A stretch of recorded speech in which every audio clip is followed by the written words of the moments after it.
Dialogue at the Wilson Center is a production of the Woodrow Wilson International Center for Scholars. And now here's your host, John Molesky. Hello and welcome to the Wilson Center in Washington, D.C. Each week, Dialogue explores the world of ideas and issues in international affairs, history, and culture. This week, we present a discussion of America's borders. We begin with a look northward. Our guest is the director of the Wilson Center's Canada Institute. David Biette, welcome to Dialogue. Good to be here. Let me play a little game of word association with Sure. you. If I say Canadian-U.S. border, what's the first word that pops into your mind? Lineups. Lineups. Lineups. And explain what that means. Since 9/11, the United States has been really concerned about what comes in the United States, and the Canadians have been trying to make sure that they can get in as easy as they could before, and business people too. So there's longer lineups at the border for tourists, for business to get through than there were before. And are these everywhere across the border at every major checkpoint? Well, there aren't very many major checkpoints. It's a relatively sparsely populated border, but no, it's in the major Seattle area, Seattle, Vancouver, New York State, Montreal, Windsor, Detroit. So where you would think, no surprises. Yeah. And David, explain sort of how each country views the border and what its priorities currently are. Your initial answer suggests that the U.S. focus on security may put it out of step with its friendly neighbor to the north. Canada, I think you wanted me to say open border, and it is a relatively open border. But Canada wants major access to the United States. The United States wants to make sure security is the most important thing. It's not that security is not important for Canada, but it's less important, and the United States getting business through is important, but not as important as the security. So we're opposites there. And how is it off this much, or is it a big gap between these two concerns? I think in perception from the Canadians and Americans, it's a bigger gap, and we're trying to work on that to level it. Has it peaked post 9/11, or does this persist? Yes. I know. I think it's the lines aren't anything what they were after 9/11, but still they're in people's consciousness, and they want to make it better so that goods can go through, people can go through, the ones who are risk-free can go through, and you're paying more attention to the things that really need to be paid attention to, and not just stopping everybody, inspecting everybody. So when it comes to terrorism, I mean, obviously neither country wants terrorists to find their way into their shores. Is your sense that there is no major issue, that whatever is in place in that regard is working? I think generally it works. The Americans and the Canadians work together on a lot of stuff, on a lot of policing, on a lot of border issues. Right now they're trying to work to make sure that entry into Canada means an exit from the United States, so that that happens once, not twice. But as far as the terrorism issue goes, well, right, Canadians don't want terrorists in their country, in our country, and I think we're going more towards a risk-based assessment of what the issues are, rather than just looking at everybody. And in the area of commerce, what are the implications of the long lines, or the lineups as you call them? There's got to be a real cost associated with this. Right before 9/11, we were really getting into the just-in-time manufacturing, where you could keep inventories really low, you didn't have to have warehouses, you can get them back and forth. And for example, in automobiles, an automobile is made on both sides of the border. Parts cross the border 7, 8, maybe 14 times. I don't have the exact figure. But when things have to get stopped and inspected every time, you're adding time, you're adding delays, you want to make sure that you have the stuff in time, so maybe your warehouse stuff is increasing, you have a lot more costs in inventory and space, and also the time. I mean, I've heard that Procter & Gamble say that a 1 hour delay at the border causes a certain amount of financial loss because they can't get the stuff right away. It's timed to the minute, times relates to the dollar. Yeah. So I would imagine that in both countries, the business community would be pressing hard for a free flow. The business community is pressing hard, and I think the business community is really behind the current Beyond the Border Action Plan, the Regulatory Cooperation Council Action Plan, to get those differences worked out so that business stuff can go through as smoothly as possible. Can you describe in some detail this business plan that you're talking about, the border plan? What are the various types of aspects that comprise the plan? You've got the security part, you've got policing, you've got recognition of documents, how can we work together on with the same information. You've got information sharing. I mean, the United States wants a lot of information that the Canadians, frankly, are a little bit uncomfortable giving. There are privacy individual concerns. information, personal Right. information. Personal information.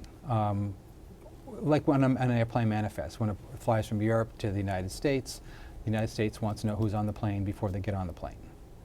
Same thing with Canada. They want to know what's coming across the border beforehand. Or if you have RFID passports, it can do RFID, it. radio frequency ID, yeah. chips, these Chips in your passport that give a piece of information. It's not your whole life story that points to something else that you can look at this. But Canadians are a little bit concerned, probably more concerned than Americans are about that kind of So information. culturally, Canadians care more about privacy than Americans? Is that what this I would reflects? say categorically yes. You could say that across the Yeah. board.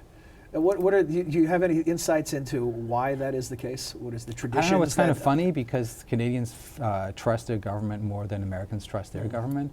But I think we've been in this whole security apparatus for the last 11 years that we're just kind of used to giving up information. And I don't know, maybe it's the internet, people give up information there, but Americans, maybe I think it's just more used to it. If you want to get something done, that's what you got to do. And the Canadians also don't trust the American government. When all this happened... So they trust their government, but not ours. Right. Oh, absolutely. Particularly during the Bush administration, they didn't really like President Bush in general, and they saw the Bush administration and the U.S. government as the same thing, as out to get people's information and probably give it to anybody they wanted to hear, which is not true, but there's a little bit of a not quite sure what the U.S. government is going to do with my information. Are Canadian politicians reflective of that broad-based view of privacy, or are they more willing to cooperate with the U.S. I think on they're some of more these willing types to of technologies? cooperate, but that's in the back of their mind, and they will hold back and make sure that the privacy issues are taken care of. Now, and give us, I think that we often can take for granted a relationship like this that has worked fairly smoothly, relatively speaking, for a long, long time.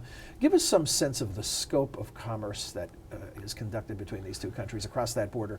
You mentioned the auto example. Right, it's huge. It's huge. It's the largest trading relationship in the world. About $1.5 billion worth of goods crosses the border every day.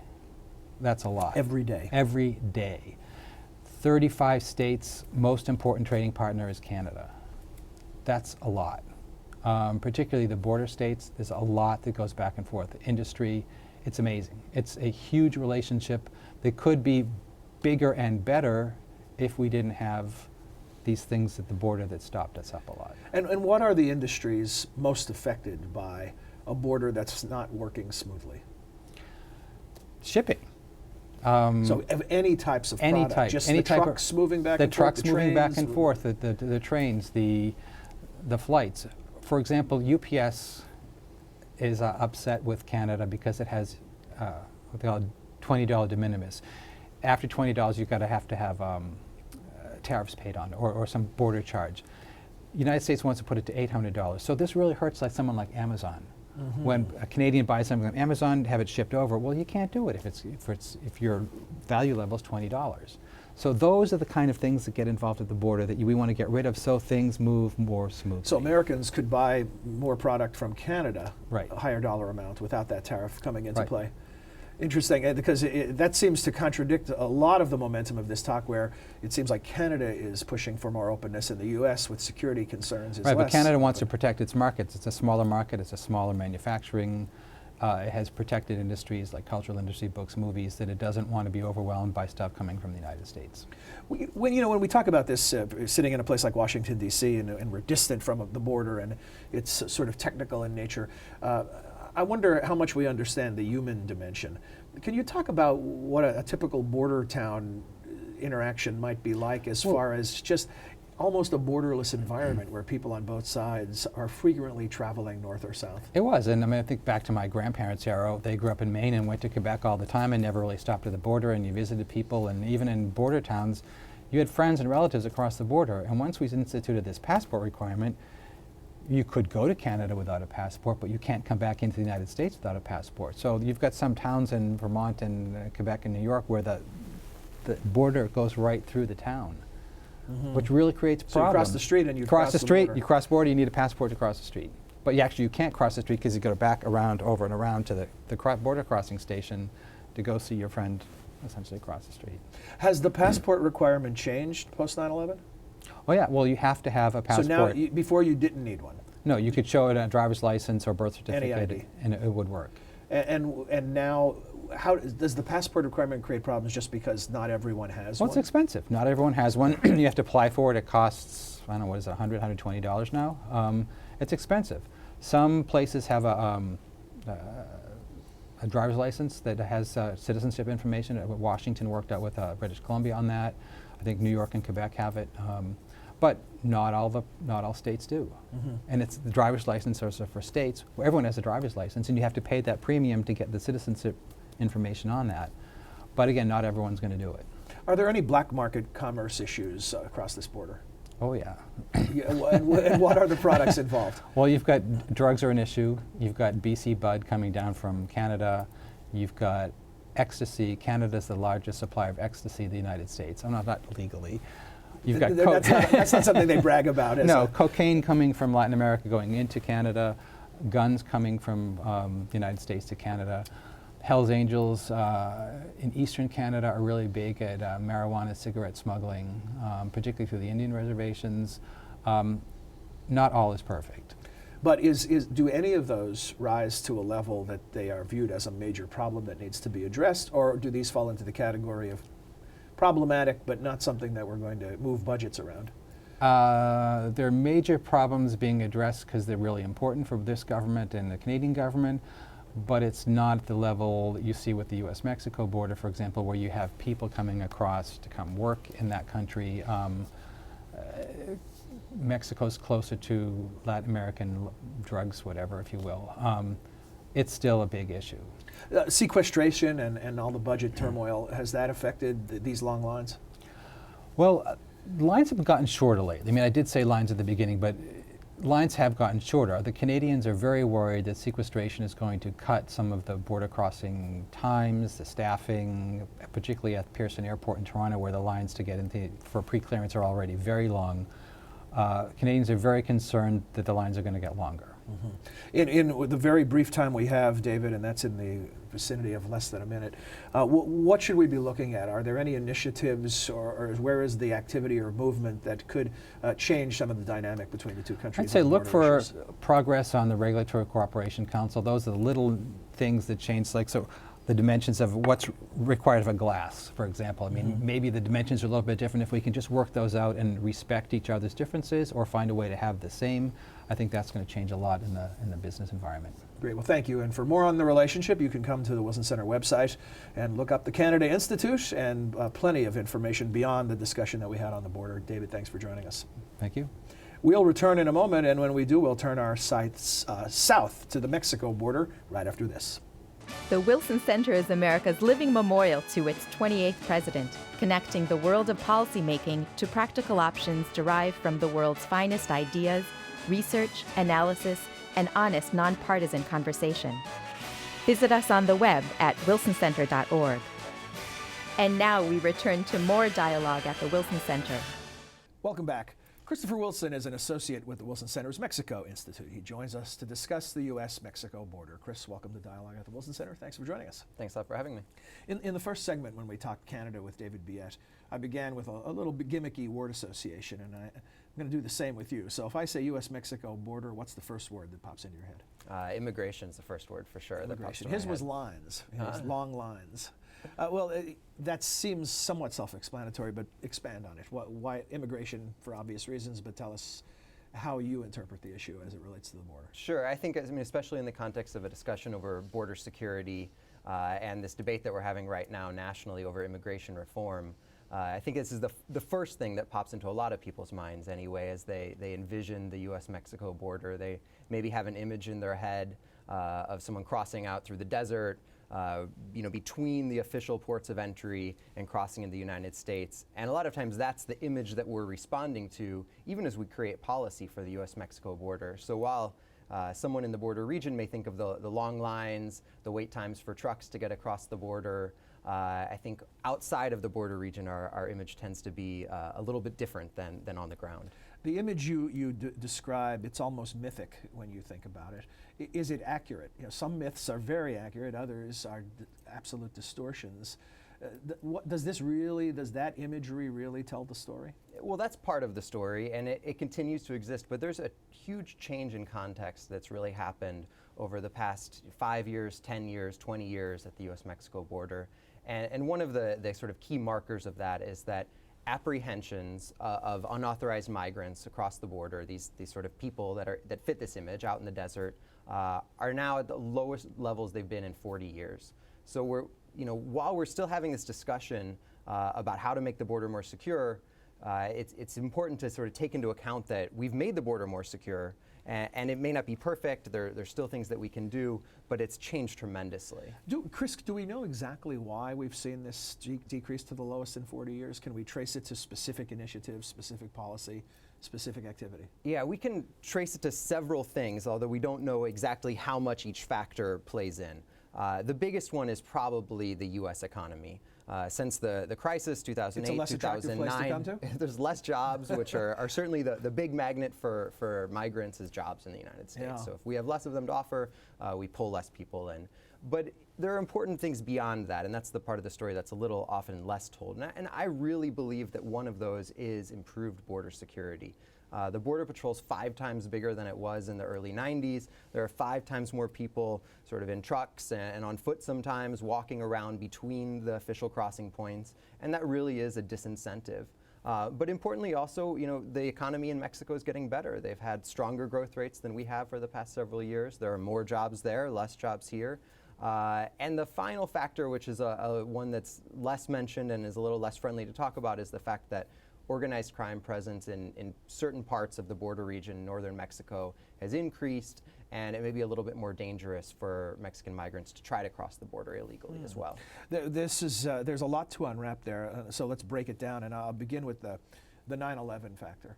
Is this increase in border security directly related to 9/11, or does it spill over into these concerns about immigration as well? Yeah, there was a part of it which happened pre-9/11, which was specifically in response to the immigration issue. As a wave of migration grew during the 90s from Mexico, there was a response from the U.S. government to increase border security.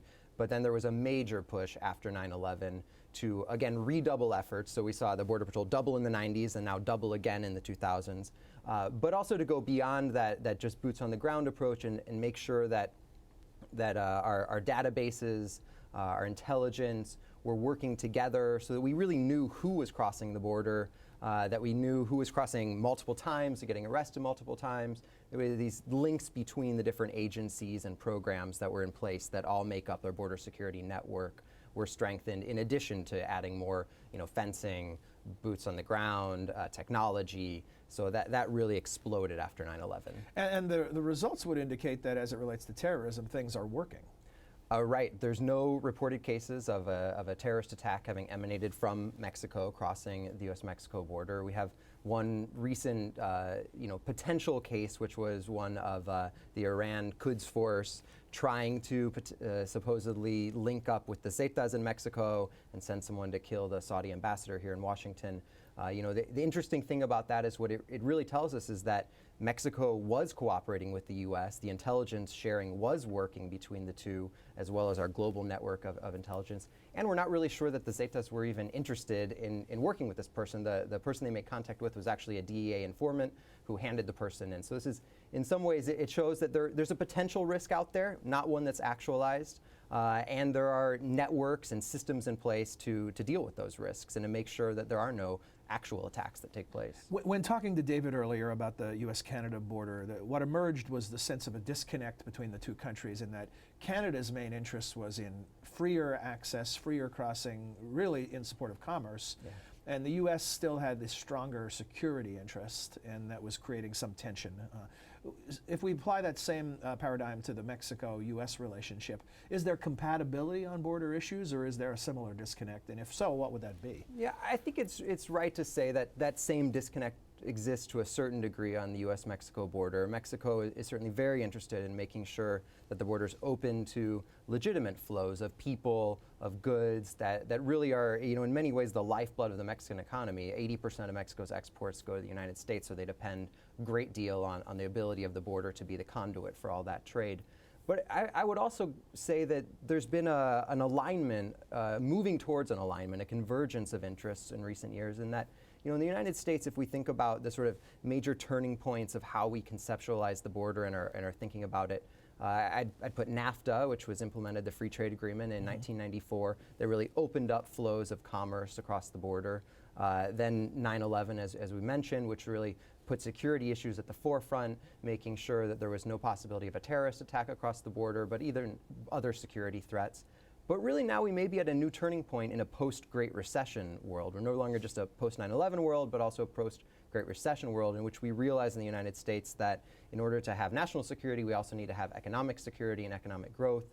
And now we're looking at the border and we're saying, how can we do both at the same time? How can we have a secure border that's also an efficient border? Really after 9/11, we lost some efficiency in terms of the amount of time it takes to move goods and people across the border in legitimate ways. In the name of improving security. So we had real security gains, but we had some losses on the ability to have productive flows across the border. Do we have a sense, Chris, of where the greatest impact is on which industries, what type of commerce is most affected by this more restrictive border crossing environment? I'd say there are two answers to that. One is the major industries that transit, nationally from the U.S. to nationally in Mexico. Things like the automotive industry, which is just huge. We really don't build a car in the United States or build a car in Mexico. We build a car between the two countries as parts go back and forth across the border. The supply chains are just so interlinked, and that's true to a lesser extent in several other industries, electronics and computers, among others. But it's also about the regional economy in the border area. So the people that live on one side and the other of the border, people may live in Mexico and go to college in the United States. People may have brothers and sisters on the other side of the border. They may do their retail shopping at the Target on the U.S. side of the border because there's a better return policy or prices on certain goods. So the lifeblood of the border communities is also about this cross-border commerce and flow of people. That human dimension that you bring up, when you think of a border town, I'm guessing that their view of border issues is different than somebody who's thinking about it in Iowa or another part of the country. Yeah, absolutely. And as you sort of hinted at the beginning, the people on the ground tend to think more about how their lives can either be disrupted or enhanced by good border management. Whereas it's easier to just think in sort of singular security terms if you're further away from the border. But that's one of the reasons why when we have discussions here in Washington about how to best manage the border, it's just key that we bring in the border stakeholders, whether it's through systems like the Border Governors Conference, which is a grouping of the 6 Mexican border states and 4 U.S. states, or now a newly formed Border Mayors Association, which brings together all the mayors of the Mexican and U.S. border towns. These are the people that live this on a day-to-day basis that can provide innovative concepts and help us put things in context also. Well, and speaking of that, in the piece that you and Eric Olson, your colleague, wrote in Politico about border issues, how it relates to immigration reform, one of the things you list in there is that San Diego and El Paso, 2 of the largest border towns, have among the lowest crime rates of significant cities in the U.S. Seems counterintuitive to a lot of the concerns about the border. Right. I think that one of the big things, one of the threats that we're worried about on the U.S. side is spillover violence from the organized crime-related violence in Mexico. So, but amazingly, we found that that's not really happening on a systematic level, on a level that we can even see in statistics. We hear individual cases, but while Ciudad Juarez was among the most violent cities in the hemisphere, or perhaps the world, El Paso, right across the border, really the same city, just on the opposite side of the border, was the safest city in the United States in terms of its murder rate. So, it really comes down to the fact that there are incentives in place for criminals to not commit crimes on the U.S. side, and different incentives in place on the Mexican side. Is that broadly understood, what you just said, or is there still a distortion in the debate because of concerns that prove to be, based on statistics, irrational? Yeah, I think there is a lot of misunderstanding about the issue. If you talk to, for example, the mayor of El Paso, John Cook, he'll let you know that his city is hurting because of a perception of violence. Perception of violence that's not real because it's one of the safest cities in the country, but there are less business groups coming, there are less conventions in his town, there's just less tourism in general because people think of the border region and just immediately think of this drug-related violence. In some ways this has to do with how we talk about it. We talk about border violence as if the border was a place where, as opposed to a line, and there's a Mexican side of the border and a U.S. side. It's more fluid than that in reality. Yes, exactly. About immigration reform and how it relates to border security, you're suggesting in the piece, if I'm interpreting it correctly, is that a lot of our investment is in the wrong direction, and a lot of our focus is that if we would fix immigration and immigration policy, a lot of our concerns about the border would, if not go away, would certainly not require as much attention as they're getting. Yeah, I think one of the ideas that in that piece we're trying to put out there is that we can think about immigration reform and border security as complementary, rather than thinking about border security as something we need to achieve before we can think about immigration reform. And the concept there is very simple. It's that if we can put a reformed immigration system in place that really encourages people that want to come to the United States to use the correct legal channels, we're disincentivizing them from using paying a smuggler, which is putting money into the hands of organized crime, to take them out through the desert in a dangerous trip that's really not in the interest of Mexico or the United States to do. And a final thought, Chris, looking ahead, are there areas that we should be paying attention to if we want to continue to follow this story? Are there initiatives, are there policy proposals on either side of the border that could be significant in this regard? Yeah, I think, one is the immigration reform bill itself.